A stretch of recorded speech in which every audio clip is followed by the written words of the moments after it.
Hello, everyone, and welcome back to the One Thing podcast. We are here with Brian Klaas today, who is a Minnesota native, earned his DPhil at Oxford, and is now a professor of global politics at University College London.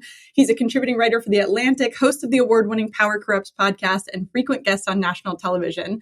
Klaas has conducted field research across the globe and advised major politicians and organizations, including NATO and the European Union.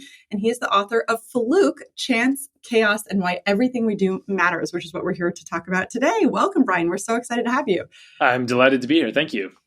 Brian, I can see how both reading as a reader of it, and I can see how writing this book, or really just us having a conversation about the subject, could send someone down a philosophical rabbit hole. And I'm excited, as I was sharing with you before we jumped on, I'm excited to have this conversation because in our world, we often talk about how our action matters by way of productivity, right? Typically, we're interviewing a lot of business owners. We're interviewing people who write strategies on how to have high performance as a human being.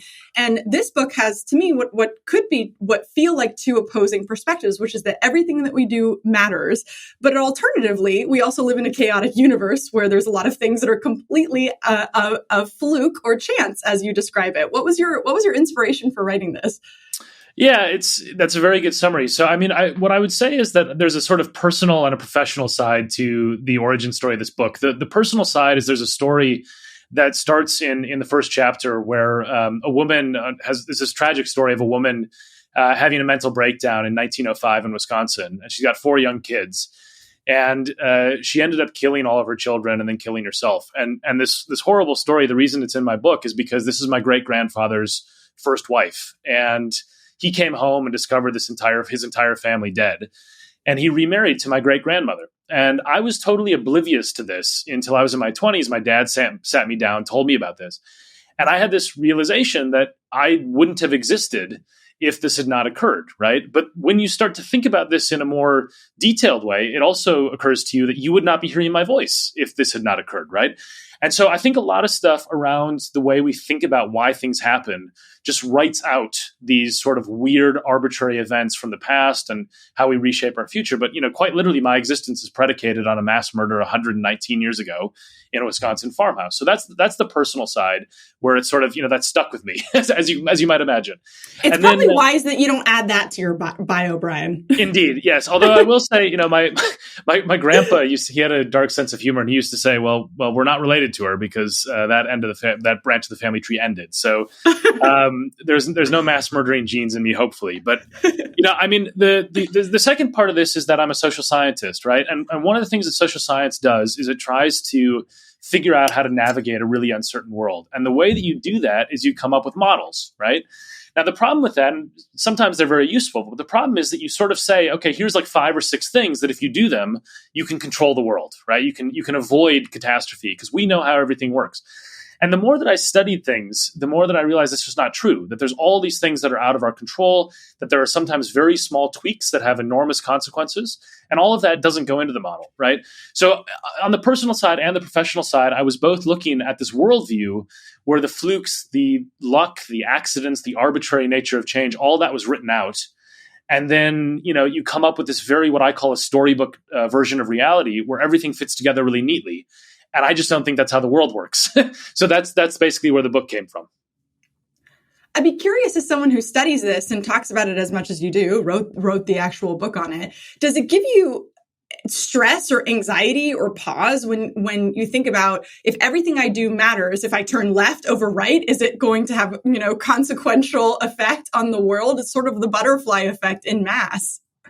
Yeah, so it's a very good question because in the first chapter, I have this thought experiment where I say, look, when we think about traveling back in time, like you think about Back to the Future, or there's sometimes thought experiments where you travel back to, 1 million years ago and you squish a bug and the whole future is diverted, right? Changed. And maybe humans don't exist, or maybe you don't exist because, in Back to the Future, you talked to the wrong person and so on.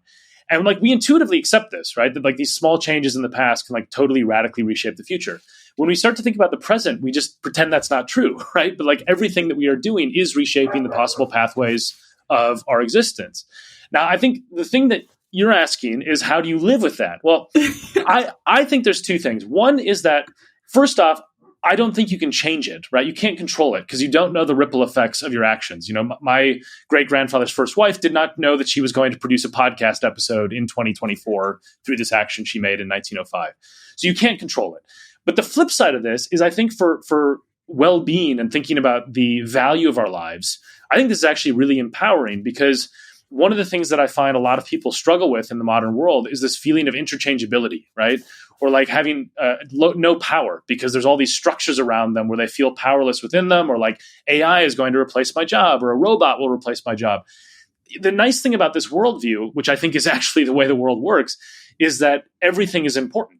So, there's no throwaway action. There's no throwaway word. It all reshapes the future, although sometimes it's very small in its effects, and sometimes it's very big, and we can never really know which one it is. The way you explain it makes it feel comforting, and in a way that it's these small actions that we can take, if we take them with care, can have a huge positive ripple effect. I think about in the way that we interact with people. And I'm sure we've all heard the story many a time where it's, I was having the worst day, or potentially was going to have my last day, and that person gave me a smile or an encouraging word or whatever it was. And I made a different decision because of that interaction. And to me, I go to the place of every small action that we take, interaction that we have, whatever it may be, can have an enormous positive effect on our experience, and potentially on the future. Yeah, so I think that's a very good way of putting it. And I think there's a few things that come out of that philosophically, right? So one of them is that sometimes when you have good intentions, you can actually produce bad outcomes, and vice versa, right? I mean, the fact that every joyful moment in my life is derived from this mass murder means that you have a very positive outcome for me from something that was horrific, absolutely horrific, right? And that's one of the things that's maddening about the way the world works, because there's sometimes good intentions that have bad outcomes, bad intentions have good outcomes.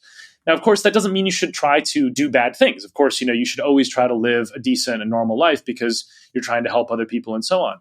But the really comforting thing, and this is what I find is missing from our dialogue about these things, when you start to think about how causality fits together, right, in this sort of chain link of cause and effect that's unbroken for our entire lives, is that the worst moment of your life is inextricably linked to the best moment in your life.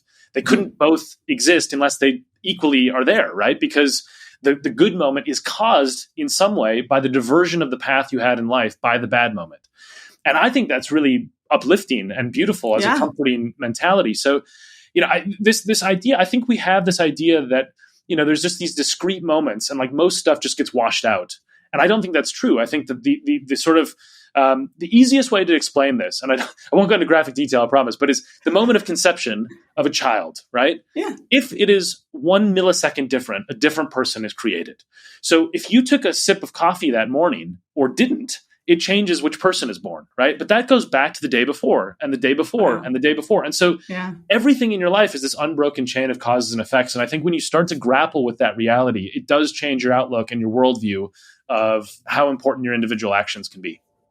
Do you find that when you're conceptualizing this or explaining it to people, it really only makes sense when you look back at history? Because you give some incredible stories in the book about had this thing been different, or had this timing been different, this person been different, whatever. There's so many great stories. I couldn't begin to go through all of them. But does it only conceptualize when you look backwards? Because you can't hope to predict the future. Yeah, so this is the weird thing about the past versus the present, right? Because we can't see how the present is changing the future, we never think about these. I call them the invisible pivots, right? So people do think about the idea of, if I had not gone to this university, or if I had not gone to the coffee shop this day, I went to meet my spouse, or whatever. Those are the visible pivots. Like, we're aware that they're happening. The invisible pivots are like what I call the snooze button effect, which is you hit the snooze button or you don't, and does it change your life, right? This idea. Now, with history, it's easier to conceptualize this, and I can convince people of this more straightforwardly, because there are stories where the world pivoted on the smallest thing. And that's why I start the book with a story of a vacation in Kyoto, Japan in 1926. Husband and wife fall in love with Kyoto. They have a week-long vacation there, and it's that experience of going somewhere and finding it to be wonderful. 19 years later, the husband is America's Secretary of War, Henry Stimson, and the Target Committee, which is deciding where to drop the first atomic bomb, picks Kyoto as their top target. And he has to have 2 meetings with President Truman, to convince him to take it off the list. And so the immediate reason why the first atomic bomb was dropped on Hiroshima instead of Kyoto is because of a vacation that a couple took 19 years earlier. And then the second bomb was supposed to go to Kokura, and there was briefly cloud cover right when the bomber arrived, so it went to Nagasaki instead. And this is the kind of stuff in my own professional life of thinking about social change and all these sorts of things. It's like, who would say that the reason why things happen is because of a 2-decade-old vacation and a cloud? But like that's history, right? That's the way it works. And if history works that way, then the present works that way too, because it's not like there's two versions of how the world works. It's just the same. We just think about them differently, past or present. It's interesting because this concept or what I think becomes the challenge that we have as human beings living in this world is that the theme comes up of what if. Like, we can look backwards on our life and say, well, what if I had not broken up with that person, or they had not broken up with me? What if I had gone to that college over that college? What if I had made a different decision? And you go further and talk about those invisible pivots that you already mentioned. Can you talk more about this? Because I think this is something that people could get lost in as they think about the small effects that our actions will have and the prediction for the future.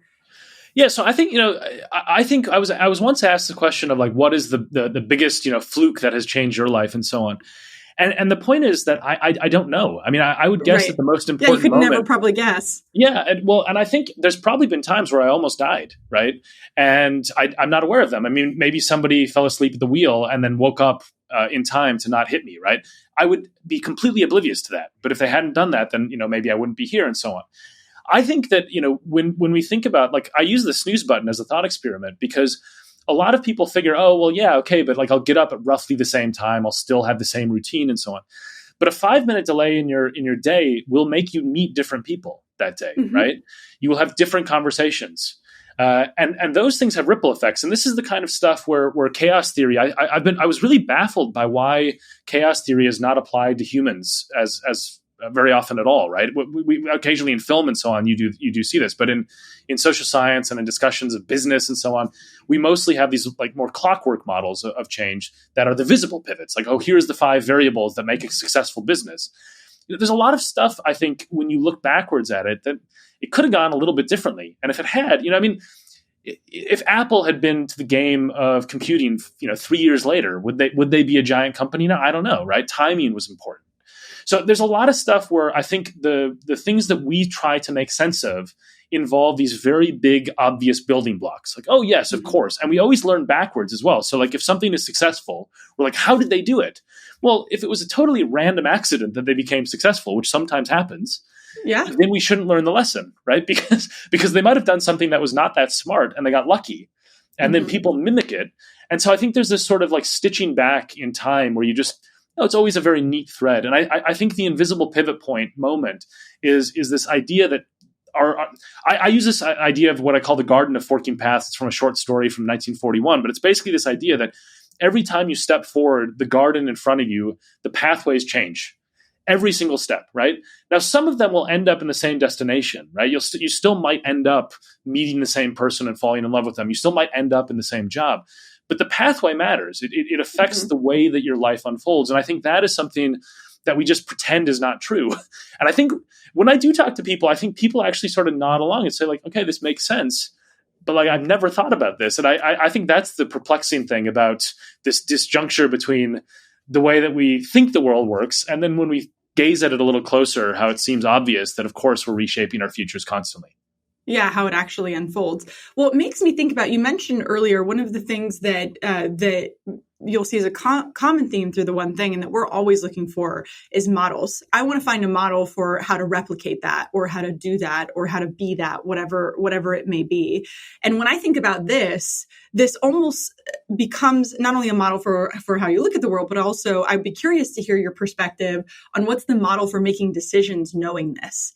Because I love what you just said, which is that people don't often apply chaos theory to human beings. And I would offer that we probably are living chaos theory.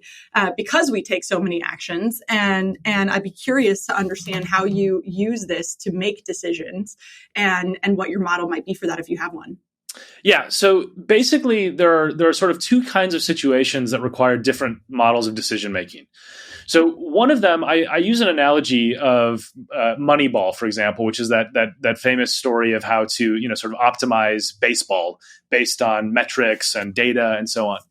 Baseball is a really closed system, right? There's like very specific rules. It's the same teams every year. Yes, we don't know who's going to win the World Series, but like what we know is that the Miami Dolphins, the football team, is not going to win the World Series. There's specific rules that prevent certain outcomes from happening. The real world is not like that. But if you're in a closed system with very strict rules, and sometimes businesses like this, then you might want to just optimize. If you make paper clips, just make them as efficiently as possible, right? It's just going to be, there's not going to be these massive flukes that totally upend your world that much. When you're navigating uncertainty, the model has to shift because then flukes and randomness can divert trajectories in ways that are consequential and can create, black swan events. The pandemic diverted a whole bunch of trajectories very, very quickly. So when you're navigating uncertainty, what you should do is dial down optimization to the max and slightly dial up resilience, right? So the way that I would say to think about this is, there's an example of an electrical grid in South America, I think it's in Chile, where they basically designed a system that is like 10% less efficient than it could have been. And that's because they decoupled all these regional networks from the national grid. But when it actually had a blackout and they actually had the system fail, which was a totally unexpected event, right? They had planned not to have this happen. But when it did happen, it was very localized and it created almost no economic damage. Whereas, the flip side of this is my favorite example. This is that boat that got caught in the Suez Canal because a gust of wind hit it, right? And all of a sudden, you have $54 billion in economic damage. It decreased global GDP by up to 0.4% from one boat. And the reason for that is because the system was optimized so much, there was no slack. And when that fluke happened, it was like, okay, well, we're screwed. So in navigating uncertainty, the more uncertain you are, the more you want to prioritize resilience over optimization. The less uncertain you are, the more you can prioritize efficiency and optimization over resilience. This kind of makes me think of, a couple weeks ago, I interviewed Morgan Housel on his new book called Same as Ever. I don't know if you've had a chance to see it, read it, but effectively it's the concept on what is now a very famous Bezos quote, which is people were constantly asking him about what are you innovating for or what's next or what's in the future. And he said, alternatively, what I'm actually innovating for is what will remain constant, what is always going to be the same. And I see a thread of that in what you're saying, because it's not saying give up because everything is fluke and you can't control anything. It's optimized for where you can, but give yourself enough space and thinking power to be able to pivot where you need. You can't, it sounds to me like there is an ability to over optimize, that the system gets so tight, you're so strategic that you can't think of what could happen that might be a gust of wind or how you might be able to pivot if this randomized world event happened. Yeah, so I think this is true on two fronts. One is obviously systems around business and politics and so on. Which I just mentioned, but also on our own lives, right? I mean, I look at a lot of people and how they're living, and this was me as well. Like if I look back at my life prior to the pandemic, for example, I was living what I would describe as a checklist existence, right? Everything was life hacks. It was trying to always get everything a little bit better. I think the problem with that is that you do lose a little bit of the value of navigating uncertainty more effectively because you think that you know exactly what to do, right? And everything that you make a decision around is like, okay, well, I'm going to make this absolutely perfect. Now, the reason that's not necessarily always good advice is because there's a lot of benefit from experimentation within uncertainty. And the stories that I really like from the book that bring this out, one of them is an economic study where there was a strike that was made on the tube, right? The drivers of the tube, the London subway, they went on strike. And so all of a sudden, the whole city's got to find a different way to work. And these economists got data on anonymized cell phone locations. And they looked at the pathways people took, and they found that more than 5% of the people stuck with the new pathway to work after they were forced to experiment by this accidental, inconvenience they had, because it was actually better for them. Now, some of them, it might not have been faster. It was just more enjoyable. And if they hadn't had to, walk a little bit, for example, or if they hadn't had to explore a different pathway, they wouldn't have understood that. So, there's loads of examples in innovation as well, where people who are not trying to solve a problem actually solve a problem. So one of the great examples is the Wright brothers, who were having a picnic and saw some buzzards and got their idea for the plane. Or the idea of the pendulum clock was there was in a cathedral there was a chandelier swinging from the ceiling while a person was worshiping. So these ideas are ones in which I think if you have the worldview that you can control everything and optimize everything, you stop experimenting, you stop building resilience, and those things actually turn out to be really, really helpful in our modern world where flukes really matter and they can upend things really, really quickly in devastating ways. One of the things that stood out to me, and I'll ask you the same question I asked Morgan on this thread, which is that I think sometimes we deal so much in what we do with coaching and optimizing businesses and corporate consulting and things like that, that I could see someone listening to this, reading this, and saying, well, if we control nothing but influence everything, is everything just out of our control? Like, do we just give up and let nature take its course? What would you say to that person? Yeah, I mean, I don't think we should. I mean, I think that's something, humans are striving creatures, right? We always want to improve our world, and we always want to improve our lives and so on. And that's a natural impulse that we shouldn't abandon just because we have less control than we think we do. I think the point is that if you accept the worldview that you have less control, and I do think this is something that's like wildly inaccurate about the way that most people view the world, which is, if we just do these 4 things, it will be fine, right? Mm-hmm. And I think about my life, there's like a million things I didn't control. I mean, I didn't control when I was born, where I was born, who my parents were, how loving they were. My personality was not in my control. My brain was not in my control, right? All those things are hugely influential in my life. So I've accepted that I have a lot less control than I think I'm sort of told within our culture, which is all about, if you just do these 3 things and so on, you'll be successful or whatever. Yeah, exactly. And I think that this is something where, that doesn't mean I don't try. Obviously I try, I'm trying to do everything that I can to fulfill the life that I want. I think what it does though, I think it makes you reflective more. And I think one of the things that's a problem about the optimized existence is that you don't have to think about what you're optimizing for. And this is where I bring the Moneyball thing briefly back into this, because one of the things that was amazing about this was that as they moneyballed baseball and everything got more, spreadsheet based and data based, the game got way more boring. And they started to lose fans because there was less uncertainty. It was like there were fewer exciting innings because they were able to have defense that would play based on optimization, a more effective game, lower scoring games, et cetera. And the fan base started to fall away. And you're like, okay, hold on. Baseball has forgotten what it's for. It's for entertainment, right? Yeah. And uncertainty is part of the entertainment. We love the idea of not knowing how the game's going to end. So, I think there's stuff where when you have to think about what you're optimizing for, it creates more happiness. I think a lot of people on autopilot are optimizing for efficiency and money.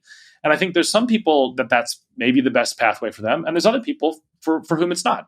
And I think that's where, the sort of forced experimentation that I was talking about can really showcase that sometimes when we're pushed out of those checklists and forced to adapt, we actually find better pathways forward.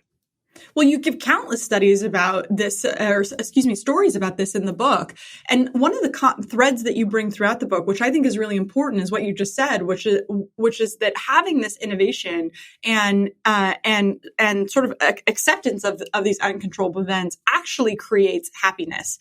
And I find this in business that I don't know that it would relate directly to happiness. But I find that when an organization, often we'll consult organizations that are highly, highly, highly systematized. I mean, everything is dialed in. Everything's got a process. Everything's got a system, and they can't understand why they're inefficient. And what we'll come in and realize is that they are so efficient that people are getting bored and lazy and stop thinking. And therefore, their best players leave because people want to be challenged and they want to be fulfilled at work, or they create problems just so they can solve them. Do you see that happen? Yeah. So this is where, one of the things that was really fun about researching this book is I'm synthesizing, history, philosophy, and also science. And one of the things with science is I looked into a lot of evolutionary biology studies. And one of the things that I think is important for thinking about this from a business perspective is, everything that you look at around you in terms of animal, plant life, etc., has been produced through undirected experimentation, right? It's basically just random mutations that when they solve problems effectively, they survive. And when they don't solve problems effectively, they die off. And that's basically the engine of evolution.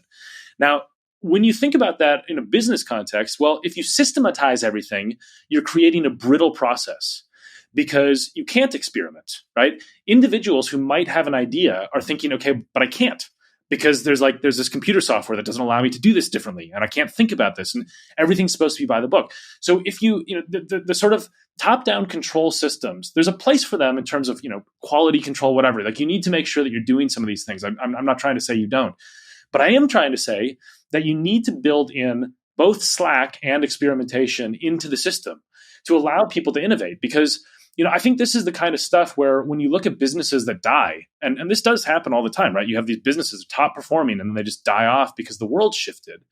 The ones that don't die off are the ones that have that ability for people to do some undirected experimentation. And, I speak from personal experience as an author. A lot of Fluke.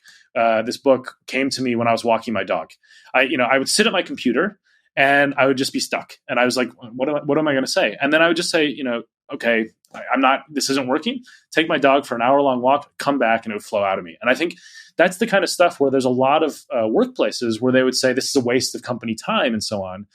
But our brains are not robotic. I mean, we require inspiration, creativity, and those things don't come to most people by sitting in front of a computer when they don't have an answer to a problem. So I think, there's lessons to be learned from a lot of the natural world and how its wisdom shows that, experimentation is the bedrock of innovation. And a lot of the experimentation, I think, is written out of modern life. Well, I think especially to your point, looking at this in nature is one of the most fascinating things. I mean, animals don't gripe about the way the world is. They just evolve or they die. It's one or the other, right? They adapt to it or they don't make it in the long run. You talk about so many stories, and you've mentioned a few here, and there's specifically one that stood out to me, which was the red cow that almost caused a wars. Can you tell that story? I'm not going to articulate it as well as you did, but I'd love for you to tell that story because I think it's such a great example of the thread through this whole book. Yeah, so this is a story that is trying to illustrate the point that we always try to make rational sense of why things happen. And a lot of the world runs on irrational accidents that almost occur or sometimes do occur and really change things. So it's a story of there's basically a sect in Judaism and Israel that has a belief that they need to rebuild the temple to fulfill a prophecy from the Hebrew Bible. But in order to do that, they need to have people purified. And according to their interpretation of the Hebrew Bible, that requires a purely red heifer, so a red cow. Now, in the distant past, there have been red cows, this is a very long time ago, that were certified as being fully red and so on. There was a cow that was born in 1997 named Melody that appeared to be a fully red cow. So this group got very excited about it. And they brought in, some experts who could look at it, and they brought a magnifying glass and they said, okay, yes, so far it is.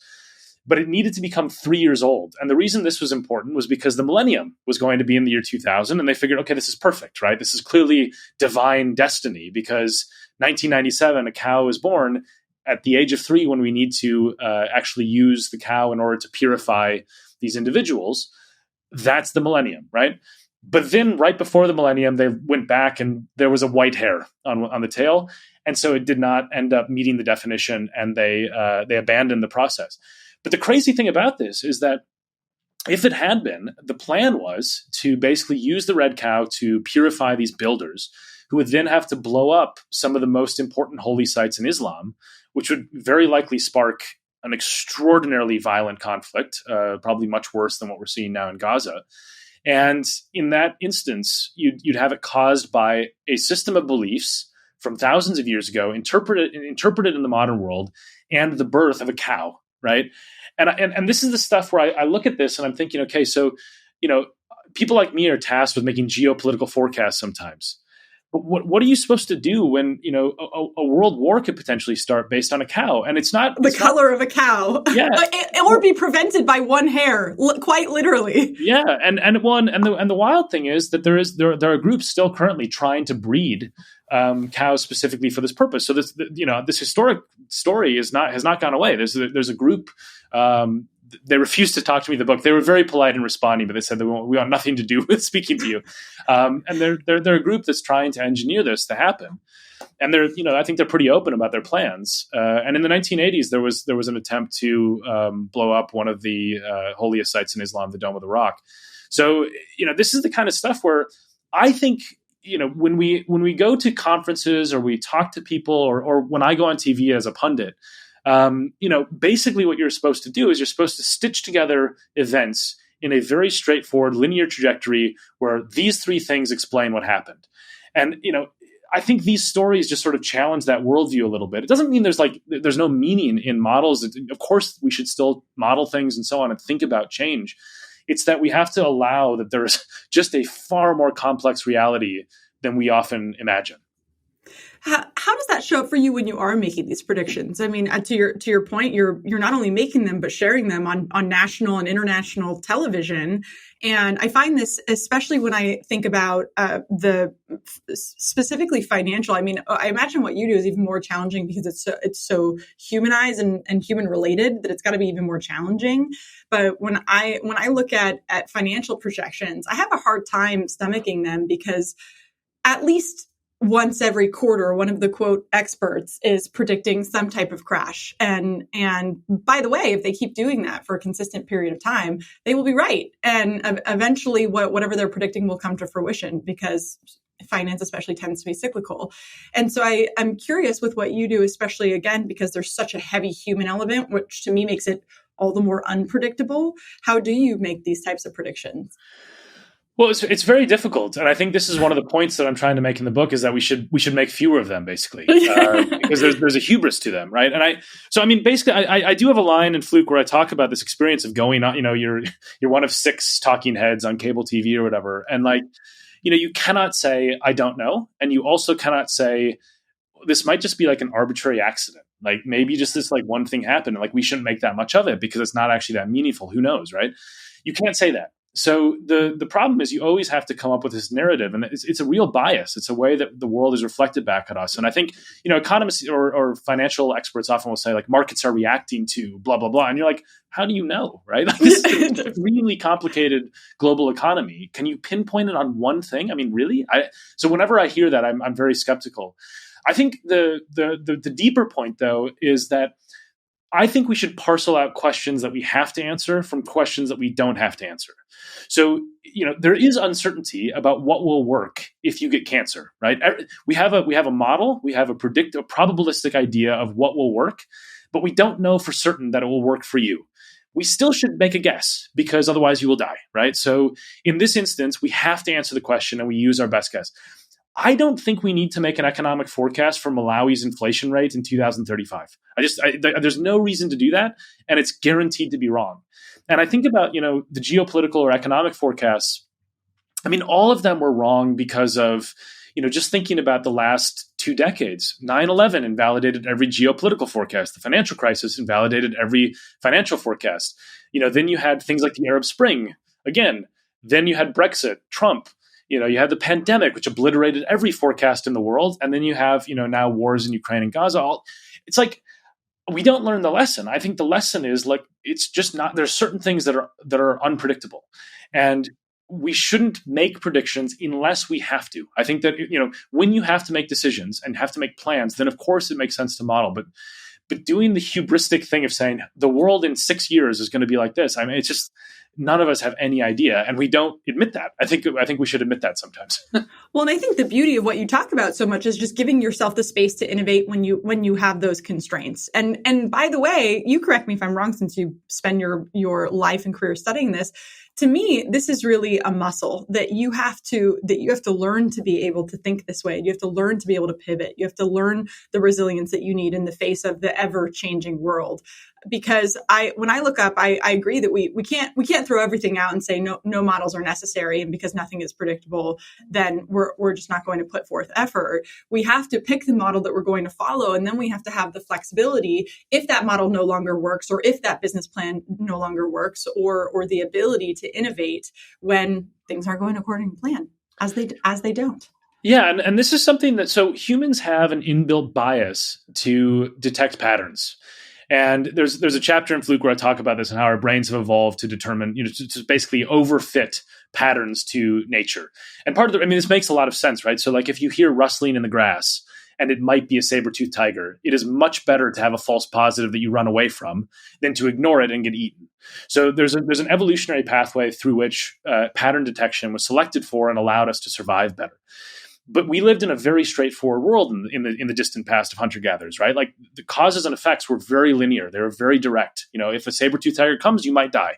In the modern economy, it's not a straightforward relationship like that. So it's much harder for our brains to adapt to this complexity. Now, it is like a muscle in overcoming this bias, because I think one of the things that you have to really think about is, okay, so if we know that this is the case, if we know that the world is more complex than we have to navigate it, well, we have to sort of accept the limitations of how much the past is predictive of the future. And this is, I think, a really important point for people in business or finance and so on, which is that it's an old point that David Hume, the philosopher from several hundred years ago, said. But he said, we can never know that the past is going to predict the future.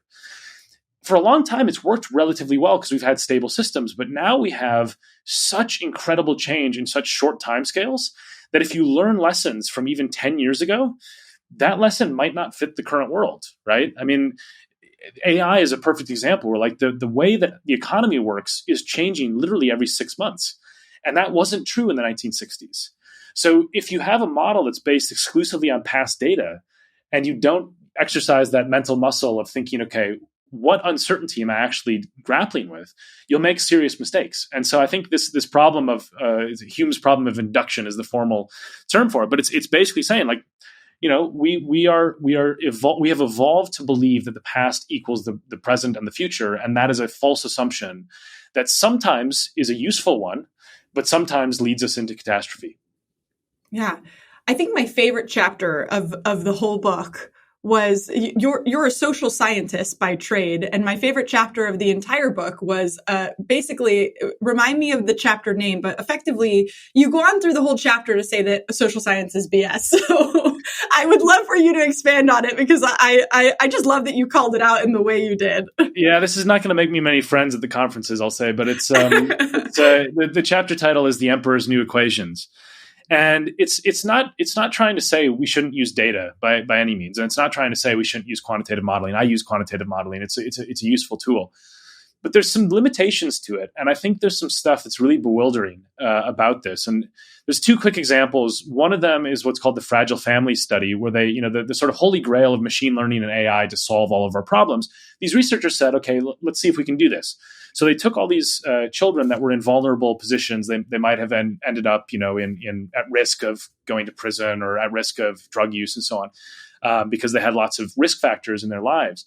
And they wanted to predict how well they could figure out the pathway, the trajectory of these various children. So they had all these research teams use the cutting edge tools they could.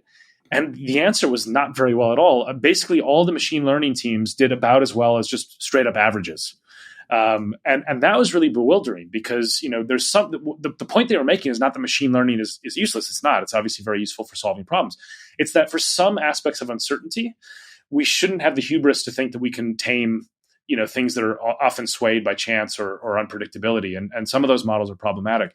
The other one, very briefly, is they gave 76 research teams in this study the exact same data and asked them the same question. And I won't go into the details for now, but basically the problem was that in the research teams, half of them found no relationship between the variables they were studying. A quarter of them found a positive relationship, and a quarter of them found a negative relationship with the same data, with the same question, right? I mean, that's really bewildering, because no one was trying to manipulate the data. They were all trying to answer the question. But like what normally happens in social research is one team answers a question with data they pick. And then that becomes the accepted wisdom. And what this study is showing is like, hold on, if you reran the study 76 times, you would get this standard distribution, like a bell curve of outcomes. That, I think that's the thing that's going to rock the core of social science if people start to think about this, because that's really problematic. That shouldn't happen. And so, the point is not that social science is useless. The point is that I think there is a crisis of confidence in how much certainty we can put in social science models that may be not perfect at actually modeling the world we actually live in.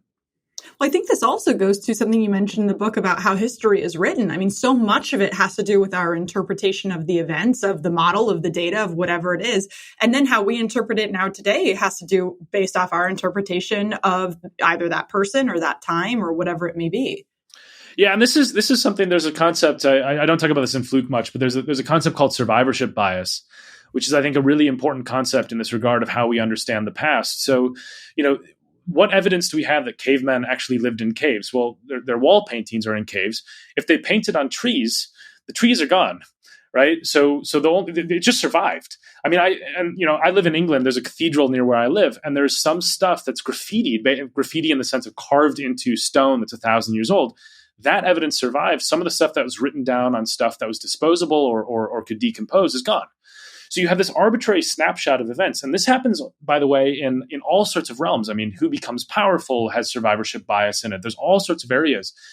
And when you think about these biases, about what the data is that we have to work with, it's not the actual evidence, right? It's a skewed snapshot of it based on these series of biases.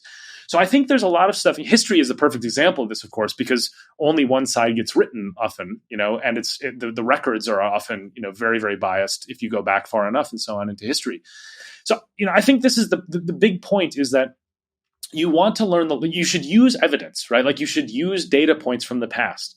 You should also be skeptical that simply repeating what was done in the past will create the same success in the future. That's a very big cognitive mistake. And so I think this is the kind of stuff where, follow some advice from people who are successful. But yeah, there's survivorship bias there, because there might be some people who followed the exact same advice and failed utterly, right? Yeah. But you never hear from those people because they don't go on podcasts and they don't talk to, they don't go on TV and they're not famous. So there's all sorts of stuff where I just think that our brains are allergic to this sense of uncertainty and chaos. And it's a huge part of our world, and we would be very wise to be attuned to it. I think it's a great point, Brian. I think it's so important that whether it be, I find this mistake a lot in business, which is where I spend the majority of my time. But so it's my best reference point. And yet I see it so often that someone has a mentor or a coach or a boss that they admire and respect, and they just take everything that they say as law. And I often will remind them that they might have great advice, but it's not the only advice. That might be their truth. It's not the only truth. And you have to use your cognitive abilities to assess and ask questions and understand that while it may have worked for them, there probably was more factors than just the one they might be referencing or just the model they might be referencing that led them to the result that they're pointing to as success. Very well said. I agree with that completely. Brian, at the end of this podcast, we always want to know, what's the one thing for our listeners? What is the one thing you would want them to take away from this conversation? Yeah, I think I've covered some of the stuff around business. So what I'll pick instead is one that's more about thinking about our own lives. And one of the things that has come to me through researching and writing this book is an acceptance of the limitations of the control I have. And you mentioned one of the lines I have in the book, which is, we control nothing, but we influence everything. I think that also comes with some very uplifting and comforting ideas around how much we should not beat ourselves up when we have a setback, and how much we should not claim complete credit when we have a success, right? I think that we have less control than we think. So when we have something go well for us, that was partly built on a series of things that we didn't know about, that other people were doing, potentially in the background, helping us, empowering us, and so on.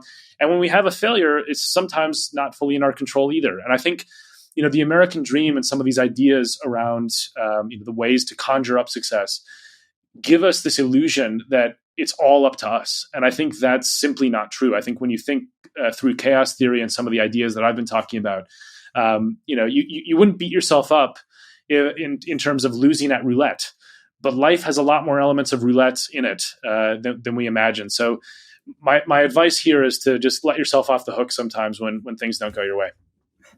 I love that, Brian. Thank you so much for being here today. If people want to connect with you, where should they find you? Yeah, so I write a newsletter called The Garden of Forking Paths, that same short story I mentioned before, and then which they can subscribe to for free. It's on Substack. And then I'm on Twitter at Brian Klaas, which is my surname is Klaas. Thank you so much for being here today. We're going to drop the book in the show notes. I'm so excited for everyone to get to read this. Like I said, it will send you down this philosophical rabbit hole, and it's a great one to go down. I got so much value out of it. So thank you personally from me, and we'll see everybody next time.